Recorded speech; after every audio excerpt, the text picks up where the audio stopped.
आउनु साथीहरु आजको यो भिडियोमा म तपाईहरुलाई YouTube को नयाँ अपडेटको बारेमा जानकारी दिन गइरहेको छु। यदि तपाई युट्युबर हुनुहुन्छ भने पक्कै पनि यो भिडियोलाई अन्तसम्म हेर्नु होला किन भन्दाखेरि YouTube सम्बन्धी एकदमै बिग अपडेट रहेको छ र यसको बारेमा तपाईले जान्नु पर्ने नै हुन्छ। र त्यसैले यदि तपाई युट्युबर हुन्न भने तपाईले यो भिडियोलाई स्किप गर्न सक्नुहुन्छ।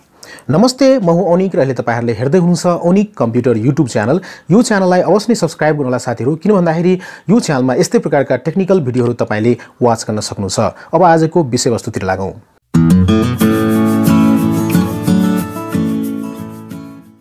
YouTube को कुरा गरौँ साथीहरु, बेला बेलामा YouTube को अपडेट चाहिँ आइरहेको हुन्छ र हालैमा YouTube को एकदमै बिग अपडेट आएको छ जसको बारेमा यहाँहरुलाई म जानकारी दिन चाहन्छु। यदि तपाई युट्युबर हुनुहुन्छ भने पक्कै पनि यो नियमको बारेमा त यो अपडेटको बारेमा यो पोलिसीको बारेमा त तपाईले जान्नु पर्ने नै हुन्छ। जस्तै कि आजको अपडेटमा यो भिडियोमा के रहेको छ भन्दाखेरि कम्युनिटी गाइडलाइन्सको अपडेटको बारेमा रहेको छ। यदि हामीले आफ्नो YouTube च्यानलमा कुनै पनि रुल चाहिँ भायोलेट गर्यो भने पक्कै पनि हाम्रो च्यानलमा चाहिँ कम्युनिटी गाइडलाइन्स स्ट्राइक आउँछ एकैचोटी।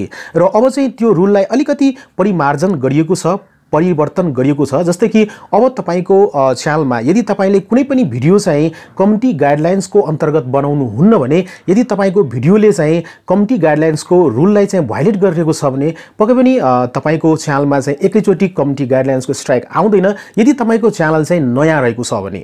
अथवा यदि तपाईको च्यानल नयाँ होइन भने पक्कै पनि अब तपाईले भिडियो सम्बन्धी कुनै पनि तपाईले कम्युनिटी गाइडलाइन्सको रुल भायोलेट गर्नुहुन्छ भने तपाईको च्यानलमा चाहिँ फर्स्ट टाइममा पक्कै पनि कम्युनिटी गाइडलाइन्सको स्ट्राइक आउँदैन। त्यो भन्दा पहिले तपाईले एउटा मेल पाउन सक्नुहुन्छ र त्यो मेलमा तपाईले जानकारी पाउनुहुन्छ कि तपाईले आफ्नो च्यानलमा चाहिँ यस्तो प्रकारको भिडियो बनाउँदै हुनुहुन्छ जुन भिडियोले कम्युनिटी गाइडलाइन्सको रुललाई चाहिँ भायोलेट गरिरहेको छ। र त्यस्तै गरी तपाईले आफ्नो च्यानलमा पोर्नोग्राफिकल भिडियो चाहिँ हाल्नु भएको छ भने पक्कै पनि तपाईले चाहिँ यो मेल पाउन सक्नुहुन्छ। कम्युनिटी गाइडलाइन्सको स्ट्राइकको ठाउँमा तपाईले फर द फर्स्ट टाइम तपाईले एउटा मेल पाउन सक्नुहुन्छ। तपाईलाई सचेत गराइने छ युट्युबबाट र यसरी हामी चाहिँ सचेत हुनुपर्छ साथीहरु।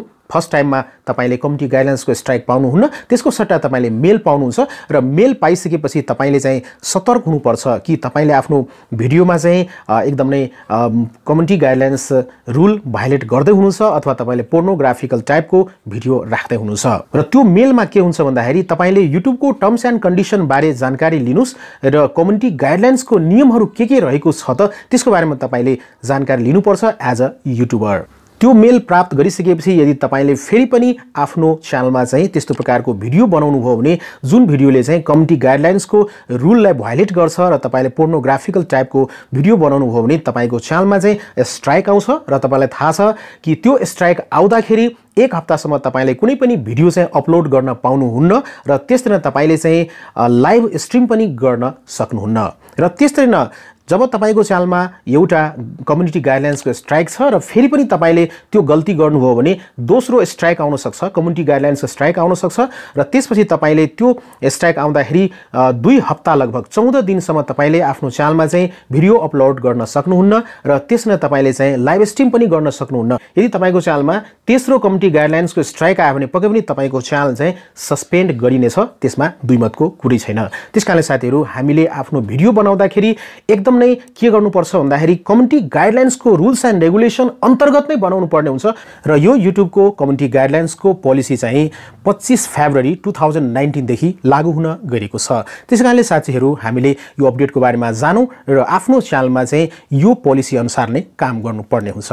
त्यस्तै यो त भयो भिडियो सम्बन्धी तपाईले कुनै पनि कम्युनिटी गाइडलाइन्सको रुल ब्रेक गर्नुभयो भने तोड्नुभयो भने तपाईले यो सजाय चाहिँ भोग्नु पर्ने हुन्छ। त्यस्तै अर्को कुरा रहेको छ कस्टम थम्बनेलको बारेमा। तपाईलाई थाहा छ हामीले चाहिँ कस्टम थम्बनेल बनाउँदाखेरि पक्कै पनि भिडियोको कन्टेन्ट के रहेको छ र भिडियोको टाइटल के रहेको छ त्यो सम्बन्धी नै हामीले चाहिँ कस्टम थम्बनेल चाहिँ बनाउनु पर्ने हुन्छ। तर यदि तपाईले पोर्नोग्राफिक प्रकारको थम्बनेल बनाउनुहुन्छ भने तपाईले क्लिक बेट गर्नुहुन्छ भने तपाईको भिडियोको कन्टेन्ट एकातिर छ, तपाईको भिडियोको टाइटल अर्कोतिर छ र त्यसैले तपाईको भिडियोको कस्टम थम्बनेल पनि अर्कै प्रकारको छ भने कन्टेन्टसँग म्याचिङ गरेको छैन भने यदि तपाईले क्लिक बेट गर्दै हुनुहुन्छ भने पक्कै पनि त्यस्तो बेलामा तपाईले सजाय पाउन सक्नुहुन्छ। त्यो थम्बनेललाई हटाइने छ, तपाईले जुन युज गर्नुभएको छ कस्टम थम्बनेल त्यो कस्टम थम्बनेललाई हटाइने छ र भिडियोमा जुन अटो जेनेरेटेड जुन थम्बनेल हुन्छ 3 वटा त्यसमध्ये एउटा चाहिँ त्यहाँ युज गरिनेछ तपाईको भिडियोको लागि र त्यसपछि तपाईले 1 महिनासम्म सजाय पाउन सक्नुहुन्छ। 1 महिनासम्ममा तपाईले कुनै पनि प्रकारको थम्बनेल कस्टम थम्बनेल हुन्छ त्यो आफ्नो भिडियोमा लगाउन पाउनुहुन्न। र साथीहरु यी युट्युबको बिग अपडेटको बारेमा तपाईले विस्तृत रूपमा जानकारी पाउन चाहनुहुन्छ भने पक्कै पनि यो भिडियोको डिस्क्रिप्सनमा मैले युट्युब क्रिएटरको एउटा लिंक दिएको छु जुन भिडियो लिंक हो त्यो भिडियो हेरेर पनि तपाईले धेरै जानकारी लिन सक्नुहुन्छ यो बिग अपडेटको बारेमा।